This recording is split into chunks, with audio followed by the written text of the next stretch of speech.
Ayun, Ah, pero saan ka sa Pilipinas? sa Pangasinan po. Ayun. Saan sa Pangasinan? Alaminos, San Carlos? Hindi City. Malasiki? Opo. Ah, Panggalatok. Yes po. Hmm. Kayo po, Matagal na kayo dyan. magsi 7 years po. Ang tagal na. Ay, kumusta naman yung asawa niyo? Wala na po, balo. Bakit? Tuman. Balo na. Balo na po. Ah, balo na. Opo. Ay, ilan ang anak niyo? Marami po. Ito. Ay, hindi niyo kinukuha yung anak niyo. Hindi, nasa bahay po, sa Pinas. Hindi, ibig sabihin, hindi niyo kinukuha dyan. Citizen na kayo riyan? Ay, hindi po. Ah. Senior citizen. Kailan ang plano niyo umuwi? Tagal pa po. Kakauwi ko lang po noong 2024. Eh, ngayon, 2025, hindi kayo uwi. Eleksyon. Hindi pa po. 26, ay mga 27 siguro. Oo. Tapos babalik ka ulit. Opo. Eh, ilan taon na ba kayo? 57 po. Kayo po. Ha? Pwede pala yung gano'n. Kahit na 57, pabalik pa pwede. Opo. Basta nagustuhan ng amo, pwede. Ay, sa bagay, oh. Direct naman na yan, di ba? Opo. Mabuti hindi na kayo nag-asawa. Mahirap. Ha? Mahirap pa. May plano pa eh. Aba, may plano ba? Ano, baka pwede tayo riyan. Hindi pa tapos yung bahay ko. Ha? Yung bahay ko, hindi pa tapos. Mag-aayos pa. Ah. Putol po yung ulo. Eh, ano yung mga anak mo ron? Si- Dito ko na lang sa akin tumira. Taga saan po kayo? Taga Nueva Ecija. Pakisagad po ng ulo sir sa screen. Putol po, putol. Malapit ba sa Pangasinan yun? Malapit lang. Kung tutusin, malapit lang din. Napupunta ko ng Pangasinan eh. Sa San Carlos. May kaibigan ko. Ang kaibigan ko kasi pag umuwi yun, sa Qatar naman siya, Qatar. Bahay nila sa San Carlos, pero doon yung bahay ng tatay niya, yung pinakabahay talaga nila sa Alaminos. Malapit sa may 100 Island. Oo. Ba? 57 ka na pala. Masama po? Eh, isang taon lang pala tanda ko sa iyo. Okay. Pwede. Masawa po kayo? Masawa? Matagal ako wala, 21 years na. Tagal na. Isa lang. Na hindi rin ako kilala, naghiwalay kami, sanggol eh. Hindi ako kilala. Kaya, hindi na ako nag-asawa. Naging, sumasali na lang ako kay Sir DJ, baka sakali nakikipagsapalaran. Nakakailan sali na ako kay Sir DJ, pang ano ko na ito. Pang 3 sali ko na. First time lang po. Ay, baka sakali ikaw ang magwagi. Okay lang ba? Okay lang po. Pag ano, kunin mo yung Facebook tayo, chat-chat tayo sa Facebook, ha? Opo. Okay lang sa'yo? Okay lang po. Basta hindi kayo naaabala. Alam problema. Ako, ay, yung oras naman dyan sa Nakarete parehas, di ba? Parehas po. Oo, kasi hindi naman Middle East yan eh. Middle East lang naman ang iba eh. Eh, yung nanay ko, ako lang mag-isa rito sa aming bahay. Wala rin tinanay ko asa ate ko sa Malabon.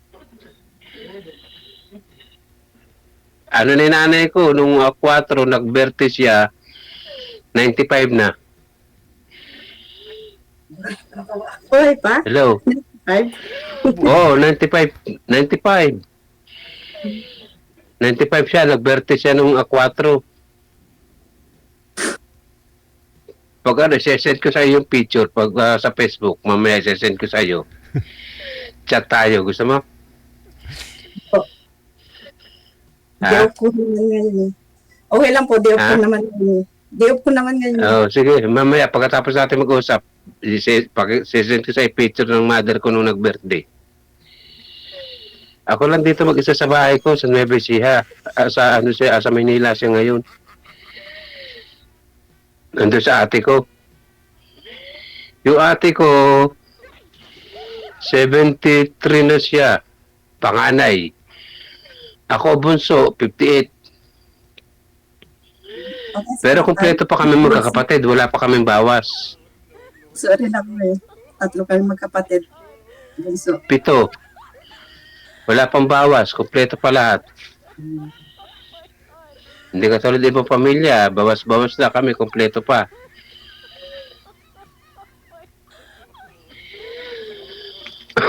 Pero ang natitira na, lahat ng kapatid ko, yung mga asawa nila, mga patay na, ang natitira na lang, isa na lang. Isa na lang ang buhay.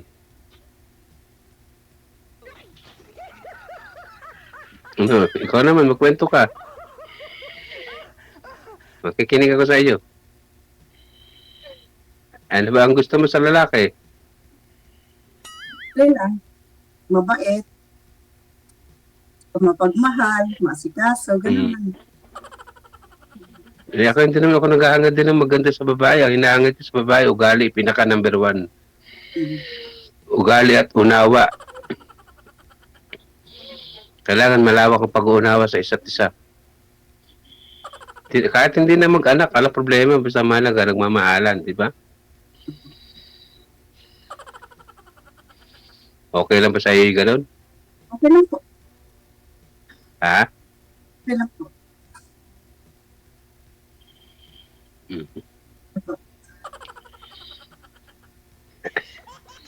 May ano pala, parehas lang tayo ng oras eh. Kasi ano yan eh. Hong Kong. Pag Middle East, iba oras. Kasi advance ng 5 oras. Di ba? Kaiba-iba oras, magkaiba. Mga Middle East, ayan, mga Qatar, Saudi, Kuwait, yan, mga Middle East. Pag mga Hong Kong, Malaysia, parehas lang ng oras yan. Tsaka Dubai, di ba? Kasi galing din ako sa Middle East eh. 4 years.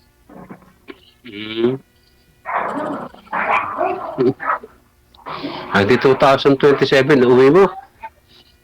Tagal pa. Kauwi. 2022. Ha? Uwi ko lang yung October 2022. Oo nga, di 2027 na uwi mo. Tapos, baka, ilang buwan ka na nagbabakasyon? 21 days lang. Kasi wala Aba, mabilis din, no? Ay, yung ticket mo, balik ka na. Halika na.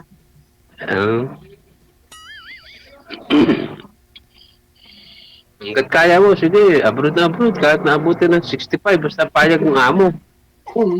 Mabait kasi yung amo ko eh. Eh ako naman, halimbawa naging tayo, naunawaan naman kita. Wala nang problema, basta wala akong iiwan sa ere. Hindi naman ako nag-iiwan eh. Sila nag-iiwan.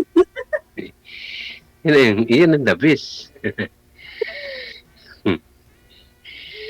Lapit lang sa inyo na yun, yung sa pag... Eh, sino nag-asikaso ng malaki ba yung pinagkagawa mong bahay? Hindi naman. Andun yung sa ko, bali 2 kong anak sa Pangasinan. Tapos yung iba na sa Manila.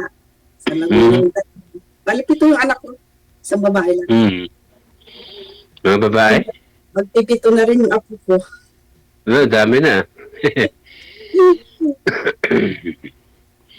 Ito naman bahay ko. Dalawang kwarto ito kung hahatiin. Pwedeng gawing 3. Pati ito inihigang ko. Pwedeng gawing kwarto. Konting repair lang. Wala pa, extra lang na trabaho. Minsan lulitaw yung trabaho kasi. Ano po trabaho? Ay, sa construction lang, pa extra. Minsan, siyempre, alam mo naman buhay, mahirap, di ba? Eh sa akin naman, basta 3 beses kumain isang araw, eh sapat na. Hindi naman natin kailangan ng marangyang buhay. Sa gulay, wala namang problema sa ulam. Humihingi lang ako ng gulay sa mga pinsan ko, pupunta lang sa Tumana, hihingi ka lang ng gulay. Ang importante lang dito, bigas at gasol, yun lang dalawa na yun. Bigas. Eh ako, kung magsayang ako, isang gatang, ako lang mag-isa, maghapon ko na yun. Ako naman, hindi naman ako may sa kanin eh.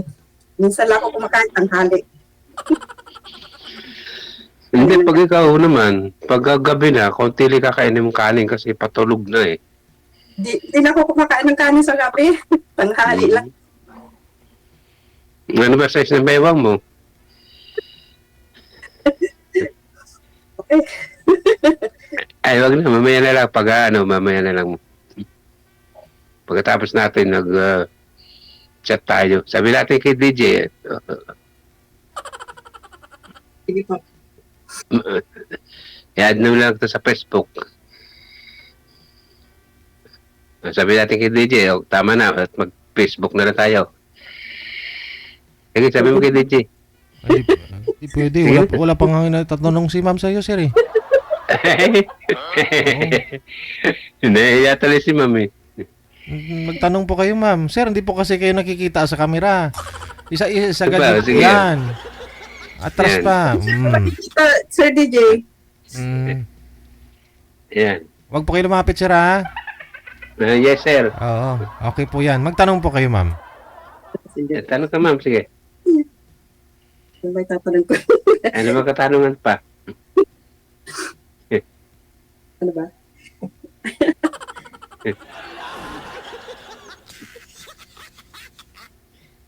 Tayo, hindi naman nag-aagin ng marangyang pamumuhay. Basta ang importante sa tao eh, kumakain 3 beses, oras-oras, okay na. Sa'yo po yun, sir. Pero kay ma'am, tanungin natin si ma'am. Ano po hanap ni Ako, ma'am sa... araw-araw, ganun ulam ko, talbos Sir, ng kamote. hindi naman ako pahihikan sa pagkain. Mm-mm. O anong mayroon. Okay lang sa akin. Dito, marami na hingin talbos ng kamote, okra, talong na bilog, Duro. bulaklak ng kalabasa, mga dininding. Alam mo ba yung dininding? Ma'am, ikaw po magsalita, ma'am. Salita po kayo, ma'am.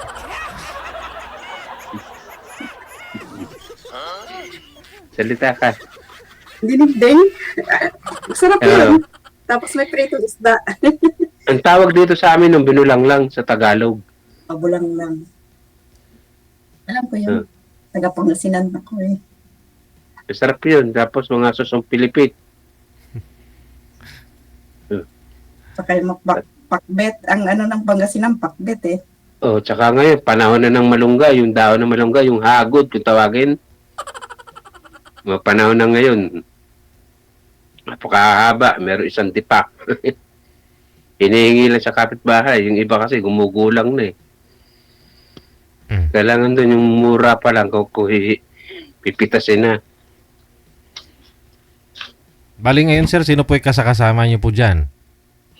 Ako lang sir dito sa amin. Nag-isa lang ako. Yung mga, Kalari tinanay ko sa Manila. yung mga anak po ninyo? Sa dati kong asawa sir, hindi rin ako sir kilala. Hindi ka kilala? Kasi naghiwalay kami, sanggol eh. Kaya 21 years na kaming walay. Hindi po kayo nagpakita? 21 years old pa lang po pala anak mo. Hindi ko po alam kung saan ko hahanapin eh. Nilayo rin sa akin ng biyanan kong babae. Pero sabi, yung asawa ko, hindi na rito nakatira sa Pilipinas. Sa abroad na raw, sinama nung hipag. Yung hipag ko kasi asawa niya, foreigners. Pinakilala siya. May anak na rin daw, 2 na sa foreigners. Yung hipag ko ang wala na akong magagawa eh. Hindi ko naman pwedeng puntahan sa kanila sa Manila, sa Tondo, tarantado yung bayaw ko. Doon nakatira sa Tondo eh. Alam ko yung bahay nun sa Tondo eh, mahirap magpunta doon. May karapatan po kayo, anak mo po yun eh. Mahirap sir kasi delikadong pumasok sa Tondo. Ay, ganun? Hindi naman, kahapon doon nga ako sa Tondo Okay naman na. Maraming sir loko, yung bayaw ko, loko-loko yun eh. Nag-away na po kayo dati? Oo. Nagkaidwaan na rin kami dati, nagkaroon kami ng problem. Dahil doon dati sa asawa ko na yun eh. Ay, hinayaan ko na, natiis ko naman, nakaya ko naman, 21 years. Okay na ganito, masaya na. Malay mo, baka ito si Mamang Kapalakan. Sa 21 years, wala kayong ano? Naging Wala na. girlfriend? Ala, natiis ko talaga. Talagang sa una-una, masakit, pero talagang, kasi kung iisipin ko yun, ako kaya rito lalabas sa probinsya pag nang sa babae, maluloko ako. Nahihiya kami, mahihiya yung pamilya namin eh. Babae yung dahilan, mababaliw, yun ang hindi ko pinangarap eh. Nilabanan ko yun. Ayokong maloko dahil sa babae. Pagtatawanan ka eh, pag dito sa aming probinsya. Dahil ka sa babae, yun oh, naloko ka si Mang Ray. Mang Ray kasi tawag sa akin eh. Kaya. Kaya yun, nilabanan ko. Tiniis ko. Siyempre, nung una-una, napakasakit. Talagang halos parang sasabog ang dibdib ko. 1 linggo yun. Isang linggo. Kapag isip-isip ko, hindi rin maganda. Ako rin na napiprehisyo. Hanggang ngayon, parang tuloy yan ang alala sa isip ko. Kaya ko na. Baka sakaling ikaw na. Sana nga. Ano nga. Hindi naman natin nag-aagad ng kagandahan. Ang hangad ko lang kasi yung Kasama. yung malawak ang pag-uunawa. At honest. Yan ang pinaka gusto ko sa lahat, yung honest. Huwag mangangako na hindi kayang to pa rin. Hindi. Ugali ang pinaka number 1 sa lahat. Yan ang pinaka the best sa tao. Di ba? Ambot sa langaw. Ikaw ba? Ano hinahanap sa tao? Yung lambing, okay lang. Normal lang yung mga lambing. Yung ugali ang pinaka-importante sa lahat. Pinaka number 1. Yung ugali talaga pinaka number 1. Kahit saan ka magpunta, yung ugali at pakisama ang number 1 sa lahat. Yung paglalambing, normal na yun eh. Madali na yun eh. Yung ugali ang napaka-hirap eh. Maging honest ka lang at totoo. Di ba? At kailangan malawak din ang pag-uunawa. Bago managalit sa isang tao, alamin mo muna ang punot dulo kung ano ang dahilan. May nagsumbong sa iyo na kakilala mo, kaibigan mo. Limawa, sinumbong mo ako. Hindi ka kaagad na magagalit. Husgahan mo muna yung tao bago mo pagalitan. Alamin mo muna ang punot dulo. Kasi ngayon, yung tao, ura-urada, nagagalit agad. Hindi tama ganun. Doon nagkakaroon ng isang mag-asawa ng malaking problema. Pag alamin mo muna ang punot dulo at kung ano ang dahilan at kung ano ang magandang paliwanag sa iyo ng iyong sinusumbong. Hindi yung porke may sinabi sa iyo, ikaw kasi gano'n, no, nakita ko may babae. Alamin mo muna kung anong dahilan. Hindi mo alam, pinsan pala yun, o kamag-anak, o di ba? Ikaw naman madadala agad. Akyat agad sa ulo mo yung init. Hindi ganun. Kasi pag mainit ang ulo mo at nag-init yung ulo ng lalaki, hindi pwede mag-abot, magliliyab. Hanggat maaari, pag mainit ang isa, tahimik ka na lang.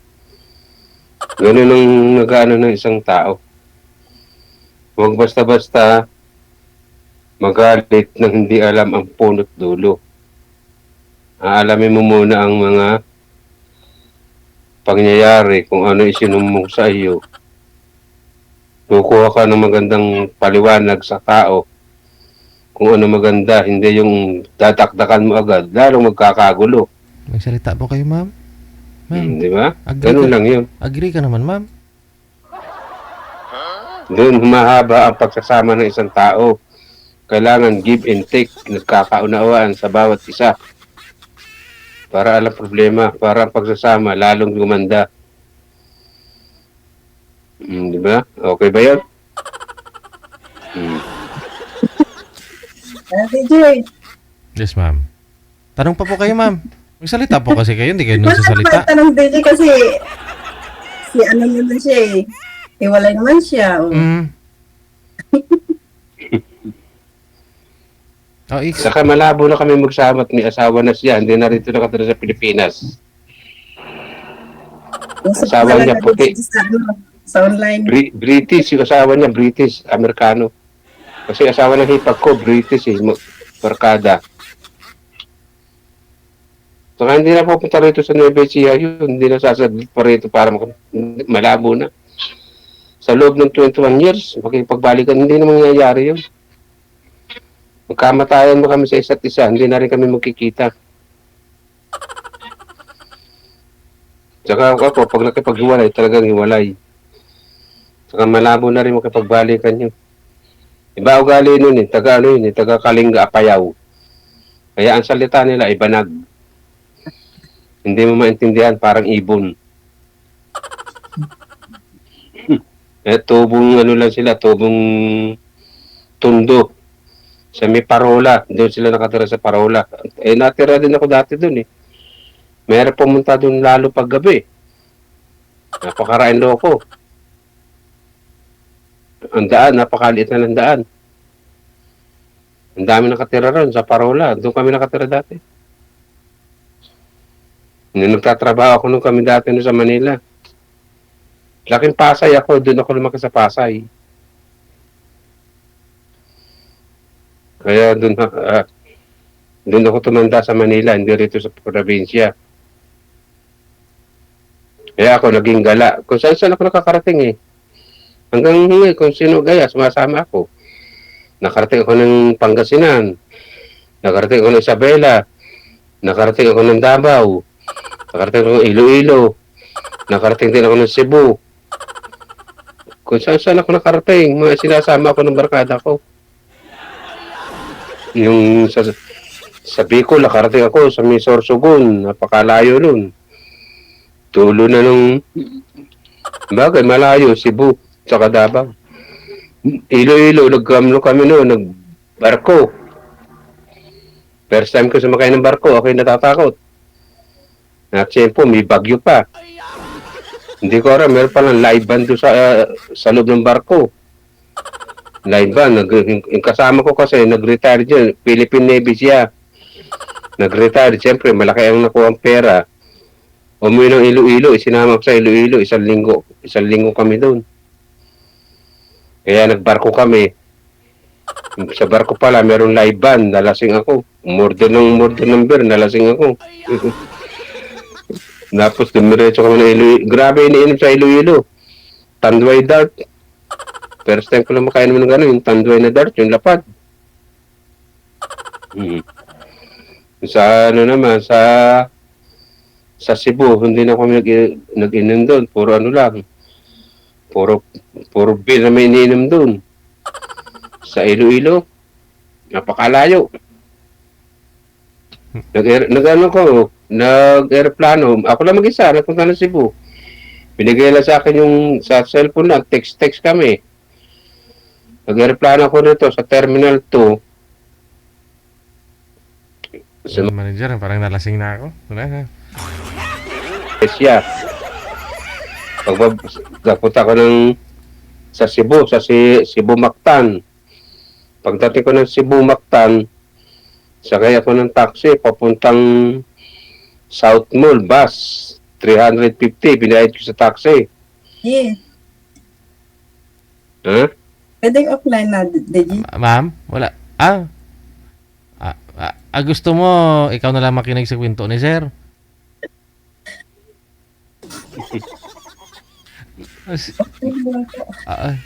Sige, tuloy-tuloy na lang po yung pag-uusap ninyo, ha? Good luck po sa inyong dalawa. Maraming salamat! Sige, DJ. Bye. Thank you. Sige. Tayo ha. Kahit kita. Sige. Hindi na. Sige. Ano?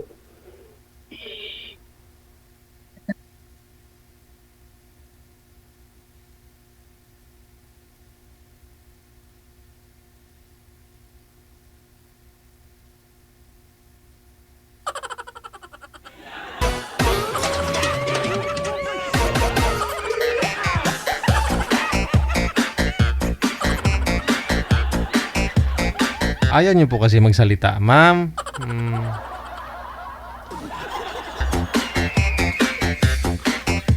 Ikaw ba naman na order ng ano yun, beer sa barko? May live band pala dun. Sa Tugo. Tapos pagdating dun sa Iloilo daw, ano yun? Tanduay.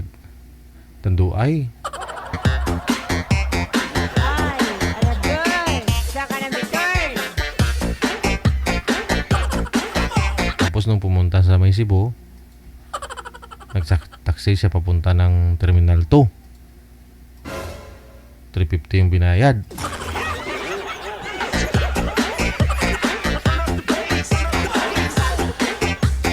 320 lang. Yung 30, hindi na sinukli.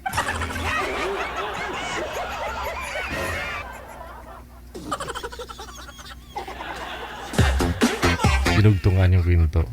Sige.